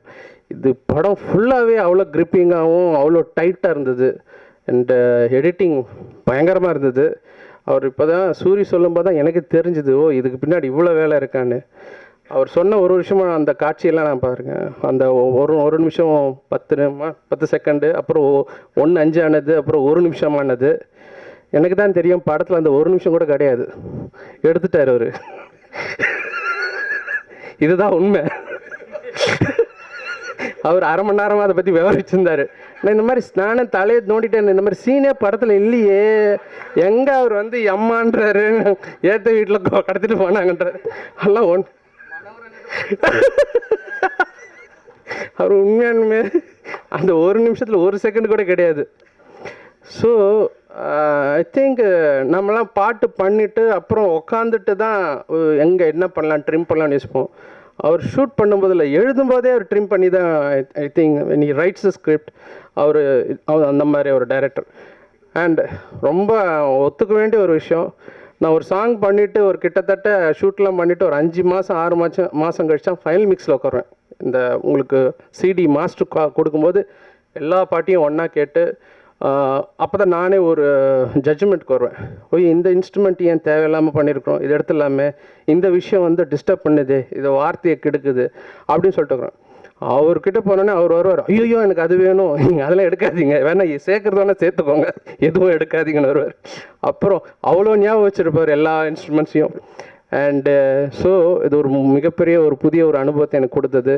அண்டு டெஃபினெட்லி ஒரு மனசுலேருந்து சொல்கிற ஒரு விஷயம், இது வந்து ஒரு எல்லா சினிமா கோயர்ஸுக்கும் அப்புறம் ஒரு பொழுதுபோக்கு அது மட்டும் இல்லை, இந்த கட்டத்துக்கு ரொம்ப தேவையான ஒரு விஷயம். ஒரு காவல்துறை அதிகாரி எப்படி இருக்கணுன்றது இந்த படத்தில் அப்படி சொல்லியிருக்கிறார். Hats off to you. So இந்த படம் வந்து கண்டிப்பாக வந்து வெற்றியெல்லாம் தாண்டி ஒரு ரொம்ப கண்ணியமான படமாக இருக்கிறதுல எந்த ஒரு சந்தேகமும் இல்லை. நன்றி, தேங்க்யூ. எல்லாருக்கும் வணக்கம். ரொம்ப சந்தோஷம் மறுபடியும் உங்கள் எல்லாரையும் இன்றைக்கி சந்திக்க முடிஞ்சுது. போன படத்தில் மீட் பண்ணேன், அப்புறம் இப்போ சந்திக்கிறேன். முதல்ல நன்றி. எங்களை வந்து தொடர்ந்து வந்து எங்களை வந்து தோள் கொடுத்து கொண்டு போயிட்டுருக்கிறீங்க. இன்றைக்கி வந்து நீங்கள் கொடுத்த சப்போர்ட்டில் வந்து மக்கள் அத்தனை பேரும் எந்த ஊருக்கு போனாலும் எப்போன்னு காத்துட்ருக்காங்க. அந்த நீங்கள் கொடுத்த விஷயங்களை பார்த்து படித்து ஒவ்வொரு விஷயத்தையும் போகும்போதெல்லாம் கேட்டு அதுக்கு வந்து பெரிய சப்போர்ட்டாக இருக்கிறீங்க. எப்படி தேங்க் பண்ணுறதுன்னு தெரியல. மறுபடியும் நன்றி. நாங்கள் வந்து செய்கிற சின்ன தவறுகளை தட்டினாலும் பெருசாக வந்து சப்போர்ட் பண்ணிகிட்ருக்கீங்கன்றத ஒரு கமர்ஷியல் படம் தான் நான் எடுத்துகிட்டு இருக்கேன். அதுக்கு கூட உங்களுடைய சப்போர்ட் வந்து ரொம்ப ஸ்ட்ராங்காக இருக்குது. என்னோடய வளர்ச்சிக்கு வந்து சப்போர்ட்டாக இருக்குன்றத என்றைக்குமே மறக்க மாட்டேன். அதுக்கு ஒரு நன்றி சொல்லிக்கிறேன். அப்புறம் C3 முதல்ல டைட்டாக போயிட்டு இருந்துச்சு. சூரி தான் வந்து கொஞ்சம் கரெக்டாக பண்ணி கொஞ்சம் சந்தோஷப்படுத்தினார். இல்லாட்டி ரொம்ப ட்ரையாக போயிட்டு இருந்துச்சு. வந்து அவர் சொல்கிறாரு இந்த மாதிரி பரபரப்பாக இருக்குன்னு. என்னென்னா அது காரணம் என்னென்னா, நான் வந்து நிறைய பப்ளிக்கோட அங்கங்கே சுற்றிட்டுருப்பேன். எங்கேயாவது போய் ஒரு டீ கடையில் டீ சாப்பிடுவேன், எங்கேயாவது ஹோட்டலில் உட்காந்து சாப்பிட்டுட்டு இருப்பேன். வந்த உடனே ஒருத்தன் படம் பார்த்துட்டு என்னோடய படத்தை இப்போது சிங்கம் 2 பார்த்தாங்க. வந்து பார்த்துட்டேன், சார் உங்கள் படம் ஃபாஸ்ட்டாக இருந்தது சார், சூப்பராக இருந்ததுன்றதெல்லாம் சொல்ல மாட்டோம், நல்லா இருந்ததுலாம் சொல்ல மாட்டோம். முதல்ல ஃபாஸ்ட்டாக இருந்தது. நான் தான் டே ஃபாஸ்ட்டாக இருந்தது தம்பி, ஓகேப்பா நல்லா இருந்துச்சாண்ணா, நல்லா இருந்துச்சு சார், ஆனால் ஃபாஸ்ட்டாக இருந்துச்சு சார். இது வந்து நான் போகிற இடத்துல எல்லாம் என் காதில் விழுந்து நம்ம பண்ணுறது கரெக்டாக தப்பா அது தெரியல எனக்கு. ஆனால் கொஞ்சம் வேகம், மக்கள் வந்து ரொம்ப பரபரப்பாக இருக்காங்க. எல்லார் கையிலையும் மொபைல் இருக்குது, எல்லாருக்கும் எல்லாரும் தெரியுது, எல்லாமே தெரியுது. வேகத்தை கொஞ்சம் தொய்வு விழுந்தாலும் டக்குன்னு அடுத்து மெசேஜ் அடிக்க ஆரம்பிச்சிடுறாங்க. தியேட்டரில் உட்காந்து பார்க்கும்போது ஏதாவது ஒரு விஷயம் போர் அடிச்சுன்னா டப்புன்னு ஒரு 10 செல்ஃபோன் லைட்டு தெரியுது, வேறு ஏதோ பர்சனல் வேலைக்கு போயிடுறாங்க. இதை பார்த்து கடந்த ஒரு 5-6 வருஷமாகவே நல்ல ஸ்பீடாக இருக்கணும். ஆனால் அது வந்து ஒரு மதில் மேல் நடக்கிற மாதிரி தான். அது எப்படி வேணாலும் ஆகலாம். கொஞ்சம் அது வந்து தப்பாக போச்சுன்னா என்னப்பா ஒன்றும் புரியல, ஒரு இரிட்டேஷனாக இருக்குப்பான்னு கூட சொல்லிடுவாங்க. அந்த ஒரு பயத்தில் ஆனால் வேறு அது எப்படியும் மக்களை வந்து எந்த ஒரு சீன்லேயும் வந்து அவங்கள வந்து கொஞ்சம் கூட இறங்க விட்டுறக்கூடாது மைண்டை. இதுக்காக பார்த்து அந்த பரபரப்பான கதை வந்து ஒன்றும் பண்ண முடியாது, எனக்கு தெரிஞ்சது தான் நான் பண்ண முடியும். ஆனால் ஸ்க்ரீன் பிளேங்கிறது எல்லோரும் சேர்ந்து உட்காந்து எல்லாம் பண்ணுறது. ஸோ அப்போவே என்னோடய அசிஸ்டன்ஸ் கூட, என்னோடய கேமராமேன், டெக்னீஷியன்ஸு, அதுக்கப்புறம் படம்னா சூர்யா சார் கூட உட்காந்து பேசுவேன். அப்போல்லாம் யார் யாருக்கு என்னென்ன தோணுது எல்லாத்தையும் சொல்லுங்கன்னு கேட்டு சீன்ஸை வந்து கம்மியாக வச்சுக்காமல் நிறையா சீன்ஸ் ஆக்கி ஒரு சீனை வந்து ஒரு சீக்வன்ஸாக மாற்றி அந்த சீக்வன்ஸில் வந்து ஒரு பிகினிங் என்ன, நடுவில் என்ன, ஒரு 300 அடி ஒரு 200 அடி ஒரு சீன்னா அதில் வந்து 100வது அடியில் நம்ம என்ன சொல்ல வரோம், அடுத்த 100 அடியாக ஆடியன்ஸ் உட்காந்து பார்க்குறதுக்கு எங்கேயும் திரும்பிடக்கூடாது அப்படின்ற மாதிரி ஒரு விஷயத்த வந்து நாங்கள் டிஸ்கஷனில் முடிவு பண்ணுறோம். அதுக்கு என்னோடய டீம் ஒர்க்கு தான் காரணம். அந்த டீமுக்கு எல்லாரையும் சேர்த்து சொல்கிறேன், அவங்களுக்கு வந்து ஒரு மிகப்பெரிய நன்றியை சொல்கிறேன். ஏன்னா தனித்தனியாக சொல்ல முடியாது, எல்லாத்தையும் எல்லோரும் பேசிட்டாங்க. ஸோ என்னோடய டீம், என்னோடய அசிஸ்டன்ட் டைரக்டர்ஸ்லேருந்து என்னோடய டெக்னீஷியன் அத்தனை பேரும் எல்லோரும் வந்து சப்போர்ட்டாக இருக்கிறாங்க. இதை வேகமாக ஒரு படத்தை முடிக்கிறதுக்கு அந்த கூட்டம், இந்த உழைப்பாளி கூட்டம் தான் முக்கியமான காரணம். அவங்க அத்தனை பேர் சப்போர்ட் பண்ணுறதுனால தான் என்னால் வேகமாக ஓட முடியுது. ஏன்னா நான் மட்டும் தனியாக ஓடிக்கிட்டு இருந்தால் தனியாக போய் நிற்பேன், கூடவே எல்லோரும் ஓடி வரணும். ஸோ அந்த எனர்ஜியை எல்லோரும் கொடுக்குறாங்க. அடுத்தது வந்து படத்தோட நாயகன் சூர்யா சார். அதாவது என்ன ஆக்சுவலாக வந்து என்ன பந்தம்னு தெரியல, கடவுள் புண்ணியத்தில் என்ன வந்து அண்ணன் தம்பியாக இருந்தால் கூட என்றைக்கா ஒரு நாள் ஒரு கசப்பான ஒரு அனுபவம் வீட்டுக்குள்ளே இருக்கும். எல்லாருக்குள்ளேயுமே வந்து எவ்வளோ அன்பாக இருந்தாலும் ஒரு கசப்பான அனுபவம் இருக்கும். சத்தியமாக சொல்கிறேன், இந்த 10 வருஷத்தில் எங்களுக்குள்ள அப்படி ஒரு அனுபவம் எனக்கு இருந்ததா ஞாபகமே இல்லை. இதுக்கு வந்து கடவுள் வந்து உண்மையிலே வந்து மிகப்பெரிய ஒரு ஆசீர்வாதம் கொடுத்துருக்காரு நான் நம்புகிறேன். அது வந்து இத்தனைக்கும் 100 நாள், 150 நாள், 120 நாள் வந்து நாங்கள் வேலை செய்கிறோம். 12லேருந்து 14 மணி நேரம் உழைக்கிறோம், ஒன்றாவே இருக்கிறோம். ஆனால் எவ்வளோ டிசிஷன் எடுக்க வேண்டியிருக்கு, எவ்வளோ விஷயங்கள் திங்க் பண்ண வேண்டியது, எவ்வளோ பேப்பர்ஸ் அவர் கையில் போகுது, டைலாக் படிக்கிறாரு, அதில் நிறையா அவருக்கு வந்து சில சந்தேகங்கள் வரும், அதை நான் தீர்த்து வைப்பேன். எதுலையோ ஒரு இடத்துல கூட ஒரு எரரே வராது. அந்தளவுக்கு இருக்குன்னா ஏதோ ஒரு இடத்துல என்கிட்ட கூட ஒரு சின்ன தவறு இருக்கும், அது கூட இல்லை அது சரியாக தான் இருக்கும். ஏதோ ஒரு இடத்துல அவருக்குள்ளே அந்த 10% 5% காம்ப்ரமைஸ் பண்ணிக்கிட்டு எனக்கு ஒரு ரெஸ்பெக்ட் கொடுத்து, எனக்கு ஒரு சப்போர்ட் கொடுத்து, எப்போவுமே வந்து ஒரு படம் ஒரு ப்ராஜெக்ட்னு போயாச்சுன்னா என்னை வந்து ரொம்ப ஸ்பெஷலாக பார்க்குறதா நான் உணர்வேன். எனக்கு வந்து அவ்வளோ ஒரு இடம் கொடுக்குற ஒரு ஹீரோ. என்னால் என்றைக்கும் மறக்க முடியாத என்னுடைய சகோதரன் மாதிரி, சகோதரன்னே சொல்லலாம். ஏன்னா நான் 5வது படம் பண்ணுறேன். இன்றைக்கு வரைக்கும் நாங்கள் வந்து இன்னும் அடுத்து எப்படா அவர் கூட அடுத்த படம் நான் ஒன்று பண்ணுறேன், இன்னும் அடுத்த படம் எப்போ ஜாயின் பண்ணலான்னு வேண்டிக்கிட்டு எதிர்பார்த்துட்டு இருக்கிற அளவுக்கு இப்போ பண்ணுற கதையில் கூட ஏதாவது ஒரு சீன் வந்து இது வந்து அந்த படத்துக்கு ஜியோட அடுத்த படத்துக்கு நமக்கு செட் ஆகும், அங்கே போட்டுடலாம், அவர் ஸ்டைலுக்கு செட் ஆகும், இப்படிலாம் யோசிக்கிற அளவுக்கு, நானும் அவரை பற்றி யோசிக்கிற அளவுக்கு ஒரு நல்ல வந்து ஒரு நல்ல அழகான உறவு, ஒரு அழகான தொழில் சினிமா, அதில் வந்து இப்படி ஒரு அழகான உறவு கிடைச்சதுக்கு நான் வந்து கடவுள்கிட்ட நன்றி சொல்கிறேன். எந்த சீன் வேணாலும் சீனில் வந்து ஒரு யதார்த்தமும் ஒரு நியாயமும் இருந்தால் எவ்வளோ வேணாலும் ஃபோர்ஸ் ஏற்றலாம். அவர் வந்து அதை வந்து உண்மையாக்கிடுவார் அவரோட எமோஷ்னல் ஆக்டிங்கில்.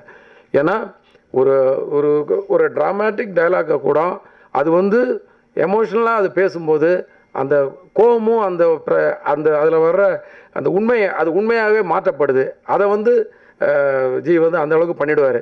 ஸோ அந்த மாதிரி அவரை நம்பி நான் என்ன வேணாலும் பண்ணலாம், கதை யோசிக்கிறதுக்கு அப்புறம் அந்த ஸ்க்ரீன் பிளேகளை வந்து நான் எவ்வளோ வேணாலும் நம்ம ஏற்றலாம் அப்படின்னு நினச்சி நான் வந்து தைரியமாக பண்ணுற அளவுக்கு எனக்கு வந்து ஒரு ஹீரோ. என்னோடய படங்கள் வந்து இன்றைக்கி வந்து 5வது படம் நான் பண்ணிகிட்ருக்கிறேன். அவர் கூட பண்ண எல்லா படங்களும் நல்லா போயிருக்கு. அவர் கூட பண்ண படங்கள் மூலமாக எனக்கு என்னுடைய லெவலும் வந்து ஒவ்வொரு 3 வருஷத்துக்கு ஒரு தடவை ஒரு நல்ல பொசிஷனுக்கு நான் மேலே போய் எனக்கு வந்து எல்லா ப்ரொடியூசரும் பார்க்கும்போது எனக்கு ஒரு படம் பண்ணி கொடுங்கன்னு கேட்குறதுக்கு வாய்ப்பு இருக்குன்னா அந்த வெற்றிகளும் நாங்கள் கொடுத்துட்ருக்க வெற்றிகளும் அதில் கிடைக்கிற உயர்வும் தான் காரணம். ஸோ அந்த வகையில் வந்து என்ன சொல்கிறேன்னு தெரியல, ரொம்ப எமோஷ்னலாகவே அது வந்து எனக்கு ரொம்ப டச் ஆகுது. இப்படி ஒரு வாய்ப்பு எங்களுக்கு வந்து அமைஞ்சிருக்கு இந்த ஃபில்ம் இண்டஸ்ட்ரியில் அப்படின்னு நினைக்கிறேன். இது வந்து எனக்கு வந்து 14வது படம். 14வது படம். இது வந்து சிங்கம் 2 முடித்தோம். அதுக்கப்புறம் நான் நடுவில் வந்து விஷால் கூட ஒரு படம் பண்ணேன். அதுக்கு அப்போவே வந்து ஜி கூட ஒரு படம் பண்ணணுன்னு முடிவு பண்ணிட்டேன். அப்போது நாங்கள் எல்லாம் பேச்சுவார்த்தை நடந்துகிட்டு இருக்கும்போது வேறு ஒரு கதை டிசைட் பண்ணி வச்சுருந்தோம். ஆக்சுவலாக அந்த C3 உருவான விஷயத்தை மட்டும் சொல்லிடுறேன் சின்னதாக. ஏன்னா வேறு ஒரு கதை தான் பண்ணுறதா, அதுக்குரிய டிஸ்கஷன் போச்சு, பேசணும், எல்லாம் பண்ணிகிட்டு இருந்தோம். ஆனால் வெளியில் உள்ள மக்கள் ரசிகர்கள் அத்தனை பேரும் வந்து பார்க்குறவங்கலாம், சார் அடுத்து தேர்ட் பார்ட்டு தானே கேட்டு கேட்டு கேட்டு எனக்கு கொஞ்சம் கன்ஃபியூஷன். ஐயோ இது வந்து இவங்க ரொம்ப எதிர்பார்ப்பில் இருக்காங்களே. ஒரு முக்கியமான நண்பர் ஒருத்தர் கேட்டார், எப்போதுமே ஒரு 3ங்கிறது ஒரு நம்பருங்க, அதை ரவுண்ட் பண்ணிவிடுங்க, நீங்கள் 2 பண்ணிட்டீங்க, 3வது ஒன்று பண்ணிவிடுங்க. அப்போ தான் என்ன இப்படி சொல்கிறாங்களேங்கும் போது போலீஸ் கதை நம்மகிட்ட நிறையா இருந்துச்சு, குட்டி குட்டியாக சின்ன சின்ன அவுட்லைன். அதில் எது செட் ஆகுன்னு அப்படியே வச்சு அசிஸ்டன்ஸ் கூட உட்காந்து பேசும்போது ஒரு நல்ல ஒரு மெட்டீரியல் ஒன்று இருந்துச்சு. அதை கொஞ்சம் ஒரு 2 நாள் உட்காந்து டெவலப் பண்ணிட்டு ஜிகிட்ட போய் சொன்னேன், இந்த மாதிரி கேட்குறாங்க, நான் ஒன்று சொல்கிறேன், உங்களுக்கு எப்படி இருப்பாருன்னா, அவர் கேட்டவுடனே போயிடலாம், நல்லா இருக்குன்னாரு. அன்னைக்கு கொடுத்த அந்த ஆர்வம் நானும் செக் பண்ணிக்கிட்டே இருப்பேன். நான் எப்போதுமே வந்து ஒரு பர்சனல் செக்கிங் ஒன்று நடக்கும், ஈவினிங் வரைக்கும் டிஸ்கஷன் நைட் வரைக்கும் இருந்தாலும் அப்புறம் ஒரு 10 நிமிஷம் எங்கேயாவது நம்ம தப்பாக போகிறோமான்னு பார்த்தா இந்த C3 வந்து ஸ்கிரிப்ட் மேக்கிங்லேயே வந்து எங்கேயுமே வந்து டவுன் ஆன மாதிரி தெரில. நான் ஜிகிட்ட கூட பார்க்கும்போது அப்பப்போ சொல்ல தைரியமாக போயிட்டுருக்கேன். ஏன்னா எங்கேயுமே எல்லாத்துலேயுமே இத்தனைக்கும் S2 ஐ மீன் சிங்கம் 2லலாம் ஒரு டென்ஷன் வரும். ஏன்னா ஃபஸ்ட் டைம் வந்து ஒரு சீக்வல் பண்ணும்போது இதில் வந்து வரல, இழுத்துட்டே போச்சு கதை. அது அப்படியே ஸ்க்ரீன் ப்ளே நல்லா டெவலப் ஆச்சு, சீக்வன்ஸ் எல்லாம் நல்லா அமைஞ்சுது, டைலாக் எழுதும்போது டைலாக்ஸ் நிறையா வந்துச்சு. ஏன்னா இதில் ஒரு நல்ல ஒரு சோஷியல் கன்சர்ன் இருக்குது. அது வந்து ஒரு சின்ன ஒரு மெசேஜ் வந்து நாங்கள் வாண்டடாக எப்போதுமே என்னோடய படத்தில் நாங்கள் சொல்கிறது கிடையாது, அதுவாக ஏதாவது 2 வார்த்தை அமையும், அவ்வளோதான். இதில் வந்து சொல்கிற அளவுக்கு ஒரு சின்ன மெசேஜும் அமைஞ்சுது. இன்றைக்கி உள்ள யங்ஸ்டர்ஸுக்கு சில விஷயங்கள் போய் சேர்ற மாதிரி சில விஷயங்கள் இருந்தது. ஸோ அதெல்லாம் அமையும் போது இது வந்து ரொம்பவே நல்லா எங்களை ஸ்கிரிப்ட் நல்லா எழுதிட்டு போச்சு. அந்த தைரியத்தில் தான் உள்ளே வந்தோம். அப்படியே வரும்போது எங்களுக்கு வந்து ப்ரொடியூசர் ஞானவேல் ராஜா, ஸ்டுடியோ கிரீன். அதாவது நான் எப்போதுமே நண்பர்கள்ட்ட சொல்லுவேன், எனக்கு அவார்டெலாம் கொடுக்க மாட்டாங்க, அந்த மாதிரி படமும் நான் எடுக்கிறதில்ல. எனக்கு கிடைக்கிற அவார்டுன்னு நினச்சிக்கிறது, ஒரு ப்ரொடியூசர் 2வது படம் கொடுத்தாருன்னா அது ஒரு அவார்டு அப்படின்னு சொல்லுவேன். இப்போ எனக்கு 3வது படம் கொடுத்துருக்காரு. ஸோ இது எனக்கு வந்து டபுள் அவார்டு மாதிரி தான். ஏன்னா 3வது படம் எடுக்கிற அளவுக்கு இன்றைக்கி வந்து ஒரு டேரக்டர் கூட எடுக்கிற அளவுக்கு இன்றைக்கி வந்து சூழலே இருக்கா என்னன்னு தெரியல. அதை வந்து அகைன் நாங்கள் பண்ணிகிட்ருக்கோம். இந்த படம் வந்து மிக பிரம்மாண்டமாக வந்திருக்குன்னு சொன்னாங்க எல்லோரும். அதுக்கு காரணம் இவர் தான். நானே நிறைய டார்ச்சர் பண்ணிப்பேன்னு நினைக்கிறேன் ஏதாவது பேசி. ஆனால் எங்கேயுமே விட்டு கொடுக்கல, நானும் அவரும் எதுவும் விட்டு கொடுக்கல. இதை வந்து குறைச்சி பண்ணுங்கள், இதை வந்து சரியாக பண்ணுங்கள் அப்படி சொல்கிறாலே கிடையாது. அவர் எவ்வளோ படங்கள், பெரிய பெரிய படங்கள் பண்ணிகிட்ருக்காரு. இந்த படத்தில் வந்து ஏகப்பட்ட மெட்டீரியல்ஸ் உள்ளே போட்டிருக்கோம். ஏன்னா இந்த படத்தோட ரொம்ப எதிர்பார்ப்பு இருக்கும், மக்கள் வந்து ரொம்பவே எதிர்பார்த்து வருவாங்க. அதுக்கு வந்து விஷுவல் வந்து பெருசாக இருக்கணுன்றக்காக நிறைய செலவு பண்ணியிருக்கோம். அதை வந்து பிளான் பண்ணி பண்ணியிருக்கோம், எதுவுமே வந்து வேஸ்ட்டாக பண்ணல. அவருடைய பர்மிஷனோட தான் ஒன்று பண்ணியிருக்கோம் அப்படின்னு தான் நினைக்கிறேன். எதுவுமே நாங்கள் உங்களுக்கு மீறி பண்ணல. ஏன்னா அவரோட பர்மிஷனோட இது நமக்கு வேணுமா வேண்டாமான்னு டிசைட் பண்ணி தான் பண்ணியிருக்கோம். ஆனால் உண்மையிலே பிரமிப்பு, அவரோட படங்கள்லேயும் இது பெருசாக இருக்கும். என்னுடைய படத்தோட வரிசையிலையும் இது ஒரு பிரம்மாண்ட படமாக வந்திருக்கு. ஏற்கனவே நான் டெக்னீஷியனை பற்றி பேசிட்டேன். இது இல்லாமல் வந்து 40 ஆர்டிஸ்ட்டு அத்தனை பேரும் எங்களுக்கு வந்து ஹெல்ப் பண்ணியிருக்காங்கன்னு தான் சொல்லணும். சூரி தனியாக சொல்கிறதுக்கு ஒன்றுமே இல்லை, நிறையா டைம் ஆகுது. பட் அத்தனை பேரும் கலக்கியிருக்காரு, அது ஒரே வார்த்தையில் சொல்லியிருந்தோம். நல்லா ரோபோ சங்கர் எல்லோரும் நல்லா பண்ணியிருக்காங்க. சிங்கம் 1, 2ல் நடித்த நடிகர்கள் அத்தனை பேர் இருக்கிறாங்க. சில கேரக்டர்ஸை தவிர, வில்லன் கேரக்டர்ஸ் தவிர. இது இல்லாமல் இதில் வந்து ஒரு 15 பேர் எக்ஸ்ட்ரா ஆட் ஆகிருக்காங்க. எல்லாத்துக்கும் மேலே இந்த படத்தோட ஸ்பெஷல் என்னென்னா 3rd பார்ட்டு வித் அந்த கண்டினியூஸ் ஸ்டோரின்னு சொல்லலாம். அதாவது முதல் 5 மணி நேரத்தை பார்த்தீங்க, இப்போ அந்த 5 மணிக்கு அப்புறத்துலேருந்து 7.5 மணி நேரம் ஸ்டோரியை பார்க்குறீங்க. இது வந்து ஒரு புது அனுபவமாக நிச்சயமாக மக்களுக்கு இருக்கும். அந்த ரிலேஷன்ஷிப்பு, அந்த கதையோட ஒவ்வொரு கேரக்டர்ஸும் வந்து எப்படி மெர்ஜாகிறத வந்து ஒரு நல்ல முறையில் நாங்கள் பண்ணியிருக்கோம். தமிழில் ஃபஸ்ட் டைம் நினைக்கிறேன் ஒரு 3rd பார்ட் வந்து கண்டினியூஸாக ஸ்டோரி கண்டினியூட்டியோடு வர்றதுக்கு அந்த கதையும் வந்து அதுக்கேற்றபடி அமைஞ்சுது. அதில் வந்து ஸ்க்ரீன் ப்ளே பண்ணும்போது கரெக்டாக வந்து உட்காந்துச்சு. அது வந்து ஒரு பெரிய அனுபவமாக இருக்கும்னு நினைக்கிறேன். புது அனுபவமாக இருக்கும் மக்களுக்கு ஒரு 3rd பார்ட்டு இந்த கனெக்டடாக பார்க்குற மாதிரி ஸ்டோரியை அப்படின்ற மாதிரி. இது இல்லாமல் எல்லாரையும் பற்றி பேசிட்டேன்னு நினைக்கிறேன். எங்களுக்கு இது வந்து ஒரு பெரிய சப்போர்ட்டில் போகிற விஷயம். ஸோ 1, 2 நல்லபடியாக போயிருக்கு. இந்த 3க்கு வந்து எல்லோரும் சப்போர்ட் பண்ணணும். இந்த படம் ரிலீஸ் ஆக போகுது 9th அன்னைக்கு. உங்களுடைய சப்போர்ட், மக்களுடைய சப்போர்ட் இருந்தால் மறுபடியும் இந்த படம் வந்து வெற்றி அடைஞ்சதுன்னா தமிழில் இப்போ 2nd பார்ட் நிறையா போயிட்டுருக்கு. அந்த 2nd பார்ட்டில் வெற்றி அடைகிற எல்லோரும் வந்து 3rd பார்ட்டுக்கு வரணும்னு நினைப்பாங்க. ஸோ அது ஃபஸ்ட்டு ஆளாக நாங்கள் போயிட்டுருக்கோம். இதுக்கு வந்து உங்கள் எல்லாரோடைய சப்போர்ட் வேணும்னு வேண்டி கேட்டுக்கிறேன். எல்லாருக்கும் நன்றி. தேங்க்யூ. பத்திரிகை நண்பர்கள், புகைப்பட நண்பர்கள், இணையதள நண்பர்கள், தொலைக்காட்சி நண்பர்கள் எல்லாருக்கும் வணக்கம். இந்த ப்ரெஸ் மீட்டுக்கு வந்ததுக்கு ரொம்ப நன்றி. கிட்டத்தட்ட ஒரு 20 வருஷம் ஆயிடுச்சு அப்படிங்கிறாங்க நான் நடிக்க வந்து. கிட்டத்தட்ட ஒரு 35 படங்களில் எல்லா படத்தை பேரையும் என்னால் சொல்லிட்டு இருக்க முடியாது, இல்லை மற்றவங்களும் ஞாபகம் வச்சுட்டு இருக்க மாட்டாங்க. பட் என்ன அடையாளமாக வச்சுட்டு இருக்கிறதுக்கு வந்து ஒரு 4-5 படங்கள் அடிக்கடி எல்லாருமே சொல்லிட்டு இருப்பாங்க. அதில் சிங்கம் அப்படிங்கிற அந்த ஒரு பிராண்ட், அந்த ஃப்ரான்ச்சைஸ் வந்து ரொம்ப முக்கியமான ஒரு அழுத்தமான ஒரு இடத்த வந்து எல்லா இடத்துலையுமே பிடிச்சிருக்கு. நேருக்கு நேர் பண்ணும்போது நீ இதெல்லாம் நடக்கும்னு நினச்சி பார்த்தியா அப்படின்ட்டு வீட்டில் இருக்கிற குடும்பத்தினர் அத்தனை பேரும் வந்து நான் இப்பவும் ஞாபகப்படுத்திக்கிட்டே இருக்காங்க. ஏற்கனவே ஒரு படம் ஆரம்பிக்கும் போது இந்த மாதிரியான படங்கள்லாம் வரும், வரிசையாக வரும். உன்னை வந்து சிங்கமாக பார்க்குற மாதிரி நீ மாறுவேன்னு நீ நினச்சியா, இந்த துரைசிங்கமாக உன்னை நினச்சி எழுதுகிற அளவுக்கு நீ வந்து அந்த கிராஃப் இப்படி அழகாக போயிட்டுருக்கே அப்படின்ட்டு மறுபடியும் அந்த ஆரம்ப காலத்தை தான் வந்து நினச்சி என்னை ஞாபகப்படுத்திகிட்டே இருப்பாங்க. அந்த வரிசையில் எனக்கு ரொம்ப ரொம்ப முக்கியமான ஒரு ட்ராவல், எப்படி வந்து இப்போது ஹரி சார் சொன்னாரோ, எல்லா படத்துக்கும் வந்து ஒரு எதிர்பார்ப்பு இருக்கும். முக்கியமான படங்கள் வரும் போதெல்லாமே வந்து பொதுமக்கள்கிட்ட இருந்து ஒரு எதிர்பார்ப்பு இருக்கும், எல்லா நண்பர்கள்ட்ட எதிர்பார்ப்பு இருக்கும். பட் வணிக ரீதியாகவும் இவங்க 2 பேரும் சேர்ந்தாங்கன்னா எல்லாத்துக்கும், ஜென்ரல் ஆடியன்ஸ் எல்லாத்துக்குமே சேர்ந்து ஒரு விஷயம் வச்சுருப்பாங்க, ஒரு முக்கியமான ஃபில்மாக இருக்கும் அப்படின்ட்டு. அது எப்படின்னு தெரில, எப்படி அதை கண்டுபிடிக்கிறாங்கன்னு தெரில. முதல் படத்தில் இருந்தே அந்த சர்க்கிள்லேயும் ஒரு என்ன சொல்கிறது, ஒரு தியேட்டர்ஸ், எக்ஸிபிட்டர்ஸ், டிஸ்ட்ரிபியூட்டர்ஸ், அந்த சர்க்கிள்லேயும் ரொம்ப நம்பி 2 பேரும் சேர்ந்து ஒரு படம் பண்ணுறோன்னா எல்லாருக்குமே பிடிக்கிற ஒரு ஃபில்மாக இருக்கும் அப்படிங்கிறத அவங்க மறுபடியும் வந்து நிரூபிச்சிட்ருக்காங்க. எங்கள் மேலே அவ்வளோ நம்பிக்கை வச்சுருக்கிறது சக்தி அவர்கள் சொல்லும் போது தான் எனக்கும் மறுபடியும் அது ஞாபகம் வருது. ஸோ ரொம்ப அழகான ஒரு ட்ராவல், ஒரு 5 படம் பண்ணியிருக்கோம். ஹரி சார் சொல்கிற மாதிரி வந்து மோர் தென் ஒரு ஆக்டர் டைரக்டர் ரிலேஷன்ஷிப் தாண்டி ஒரு அழகான ஒரு ட்ராவல் வந்து எங்களுக்கு அமைஞ்சிருக்கு. அது கூட நான் ஒரு பிளஸ்ஸிங்காக தான் பார்க்குறேன், ஒரு ஆசீர்வாதமாக பார்க்குறேன். இது அடிக்கடி அமையிற விஷயம் கிடையாது. இந்த சிங்கம் படம் இப்படி அமைஞ்சிருக்கு, 3 அமைஞ்சிருக்கு அப்படின்னா இங்கே மேடையில் இருக்கிற ஒருத்தர் மாறினாலும் இந்த அழகு சேர்ந்துருக்குமா படத்துக்கு அப்படின்னு என்னால் சொல்ல முடியல. ஒரு கிட்டத்தட்ட ஒரு 120 நாள் ஷூட்டிங்கு, அதுக்கு முன்னாடி ஒரு 1.5 வருஷம் கிட்டே வந்து ஹரி சார் அதுக்கான வேலைகளில் இறங்கி அவரோட அசிஸ்டன்ட் டைரக்டர்ஸ் அத்தனை பேரும் வந்து வேலையில் இறங்கி அதுக்காக என்னென்ன விஷயங்கள் சேர்த்துருக்காங்க அப்படிங்கிறது வந்து எனக்கு தெரியும்.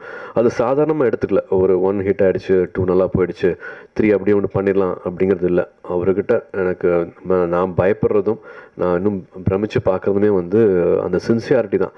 இவ்வளோ வருஷங்கள் ஆனாலும் அது 1% கூட வந்து பார்த்துக்கலாம் அப்படிங்கிறது இல்லாமல் அது இன்னும் மெருகேறிட்டே தான் போயிட்டுருக்குது. அந்த பயமும் அந்த சின்சாரிட்டியும் வந்து கூடிக்கிட்டே தான் போயிட்டுருக்கு. அதிகமாக வந்து கவனம் செலுத்துறதும், அதிகமாக அதுக்கு அக்கறை எடுத்துக்கிறதும், அதிகமாக அதுக்கு பொறுப்பெடுத்துக்கிறதும் வந்து அதை பார்த்து நான் வியந்திருக்கேன். ஷூட்டிங் ஸ்பாட்டில் சூர்யா அவர்கள் சொன்ன மாதிரி ஒரு 300 பேர் இருக்காங்கன்னா 300 பேரையும் எப்படி கட்டி அந்த வேலையை வாங்குறது அப்படிங்கிறது வந்து அது தனியாக உட்காந்து யோசிக்கிற விஷயம். ஒரு டாக்குமெண்ட் பண்ணி இன்றைக்கி இவ்வளோ ஷார்ட்ஸ் எடுக்கணும் அப்படின்ட்டு ஒரு டாக்குமெண்ட் பண்ணி டைரியில் எழுதி வச்சுக்கிட்டு எடுத்தாலே வந்து அன்றைக்கி எடுத்திருக்க முடியாது, முடிச்சிருக்க முடியாது. பட் அப்படி இல்லாமல் கிட்டத்தட்ட ஒரு 17 lakh 18 lakh ஃபீட்டு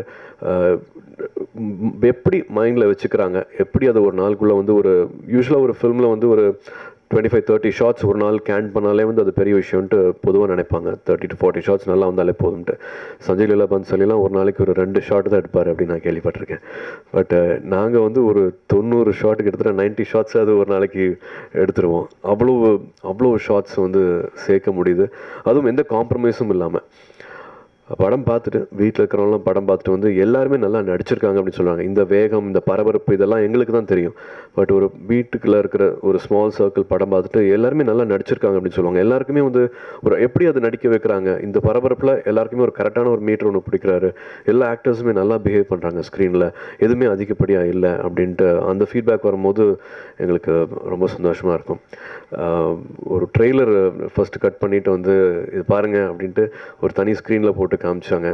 அப்போ தான் தெரிஞ்சது, ஓகே 1, 2க்கு அப்புறமா 3 எப்படி வரப்போகுது அப்படிங்கிறது வந்து அதுதான் ஃபஸ்ட் டைம் நான் பார்த்தேன். அந்த ஷார்ட்ஸும் சரி, ஹாரிஸ் ஜெயராஜ் சார் அவர்களோட அந்த பேக்ரவுண்டும் சரி, இதுக்கப்புறமா நான் எப்படி டயலாக் பேசுகிறது அப்படிங்கிற ஒரு சின்ன ஒரு பதட்டம் வந்துச்சு எனக்கு.